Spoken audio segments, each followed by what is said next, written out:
The Philippines, an idyllic country with some of the clearest water and bluest skies on the planet. It is also the epicenter of one of the fastest growing HIV epidemics in the world. On the surface, it seems as if we are just a late bloomer.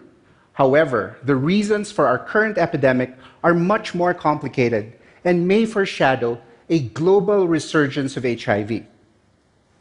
While overall new cases of HIV continue to drop in the world, this trend may be short-lived when the next wave of more aggressive and resistant viruses arrive.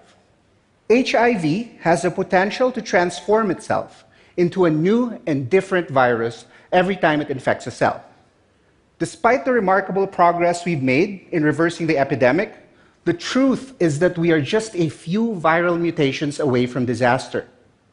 To appreciate the profound way in which HIV transforms itself every time it reproduces, let's make a genetic comparison.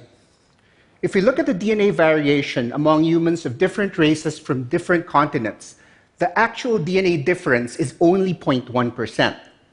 If we look at the genetic difference between humans, great apes, and rhesus macaques, that number is 7%. In contrast, the genetic difference between HIV subtypes from different patients may be as much as 35%.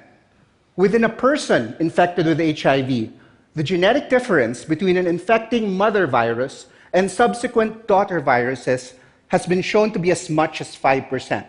This is the equivalent of a gorilla giving birth to a chimpanzee, then to an orangutan, then to a baboon, then to any random great ape within its lifetime. There are nearly 100 subtypes of HIV, with new subtypes being discovered regularly. HIV in the developed world is almost all of one subtype, subtype B. Mostly everything we know and do to treat HIV is based on studies on subtype B, even though it only accounts for 12% of the total number of cases of HIV in the world. But because of the profound genetic difference among different subtypes, some subtypes are more likely to become drug resistant or progress to AIDS faster. We discovered that the explosion of HIV cases in the Philippines is due to a shift from the Western subtype B to a more aggressive Southeast Asian subtype AE.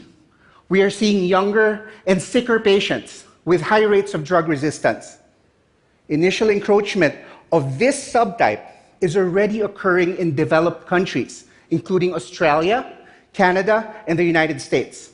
We may soon see a similar explosion of cases in these countries.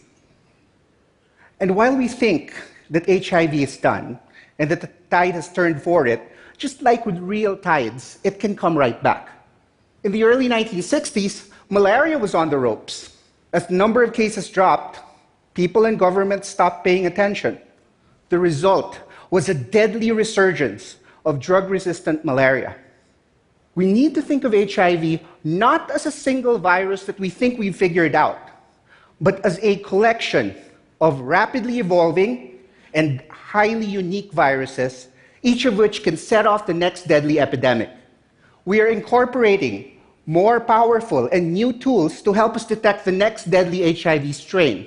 And this needs to go hand in hand with urgent research on the behavior and proper treatment of non-B subtypes. We need to convince our governments and our funding agencies that HIV is not yet done. Over 35 million people have died of HIV. We are on the verge of an AIDS-free generation. We need to pay attention.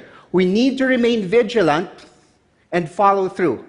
Otherwise, millions more will die. Thank you.